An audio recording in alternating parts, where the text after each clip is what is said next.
साहब भीमराव अम्बेडकर की परिनिर्वाण दिवस पर एकत्रित हुए हैं। हमारे बीच में मौजूद हैं हमारे सीनियर बहुजन विचारक जय कुमार दास जी। हमारे पास आज के कार्यक्रम में जुटी हैं हमारी बड़ी बहन नगर उपाध्यक्ष बन चौबे जी, संघर्ष के साथी सुबाल मुर्मू जी एवं तमाम साथी। आज बाबा साहब अम्बेडकर परिनिर्वाण दिवस और उनके जन्म दिवस पर हम लोग प्रत्येक वर्ष संकल्प लेते हैं कि हम लोग बाबा साहब के बताए हुए रास्ते पर हम लोग चलते हैं और उनके बनाए संविधान को संपूर्ण रूप से कैसे भारत में स्थापित किया जाए, लोगों के विचार में, लोगों की नैतिकता में, ताकि हम लोग विश्व स्तर पर अपने भारत को एक नया पहचान दे सकें। हमारी संस्कार, हमारी परिचय ही हम लोग का भारत का संविधान है, क्योंकि ये विश्व का सबसे बड़ा भारत का लोकतांत्रिक संविधान है।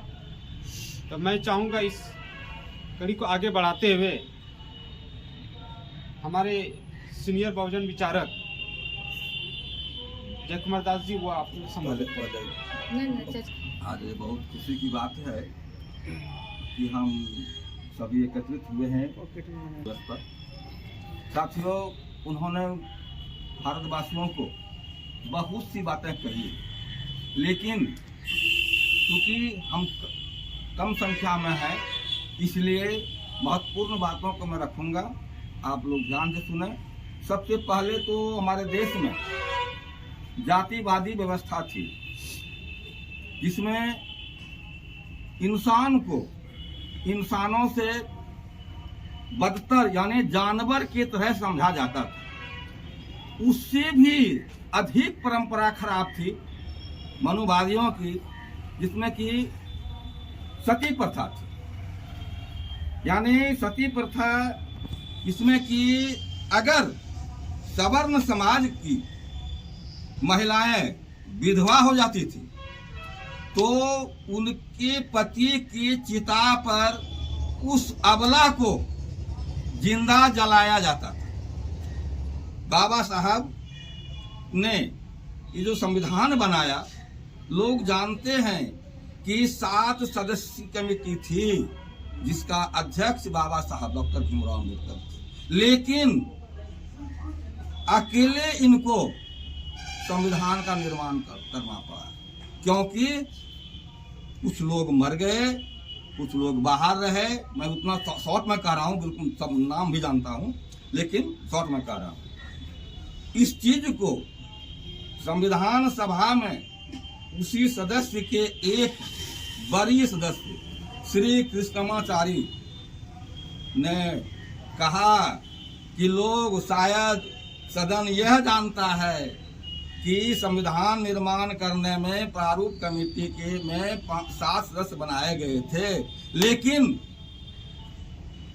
7 से 6 सदस्य खाली रह गए। अकेले बाबा साहब को रात दिन एक कर संविधान का निर्माण करना पड़ा, जिसमें कि मात्र 114 दिनों में उन्होंने संविधान का निर्माण कर दिया। और लोग कहते हैं कि 145 दिन लगा था, लेकिन 145 दिन क्यों लगा, इसके बारे में भी आप लोग जान लीजिए कि संविधान जब तैयार हुआ तो बाबा साहब ने मसौदा समिति के समक्ष पहला यानी प्रथम मसौदा प्रवचन में कहा कि हमारा संविधान बहुत ही अच्छा है, सुदृढ़ है, देश को शांति और युद्ध की स्थिति में, यानी दोनों स्थिति में देश को एक साथ रखने के लिए काफी महत्वपूर्ण है।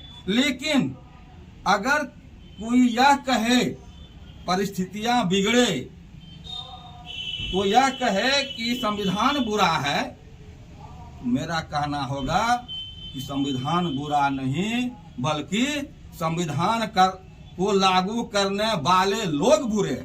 आज उनकी वाणी सत्य साबित हो रही है। कई बार हमारे संविधान का संशोधन किया गया। क्या जरूरी है? क्या हमारे देश में संविधान में व्यवस्था नहीं है नारी का कल्याण के लिए, समाज का कल्याण के लिए? लेकिन तरह तरह का संशोधन करके कानून बनाए जा रहे हैं ताकि अपना स्वार्थ सिद्धि हो। लेकिन मैं ये कहूँगा कि उन्होंने जो कहा कि भारत हमारा लोकतांत्रिक देश है जहाँ सबों का मान बराबर है, हमारा संविधान समानता पर आधारित है। भगवान बुद्ध ने कहा था समता, स्वतंत्रता, न्याय और बंधुत्व, यानी सभी समान है, सभी के साथ न्याय होगा, सभी स्वतंत्र है। लेकिन आज हमारे यहाँ क्या हो रहा है? आजादी का 75वां साल गुजर गया, अब 76वां साल आएगा 15 अगस्त को। लेकिन हमारे यहाँ क्या है? माँ बहनों का ख्याल नहीं है, बाल बच्चों का ख्याल नहीं है, बेरोजगारी बढ़ती जा रही है। आज प्रतिबंध क्या, ये जो अनुबंधित प्रक्रिया है कि पदें रिक्त है, जब हाई कोर्ट, सुप्रीम कोर्ट कह रहा है कि सृजित पदों पर अनुबंधित कर्मचारियों की नियुक्ति नहीं होगी। लेकिन हमारे यहाँ क्या है? मानदेय। कौन चीज का मानदेय? मतलब है ये कंपनियों के आधार पर, ताकि बंद हुआ मजदूर बन करके हमारा काम करे। लेकिन इसका विरोध कौन करेगा? कोई नेता करेगा? नहीं करेगा। क्या आप युवाओं को आगे बढ़ना होगा।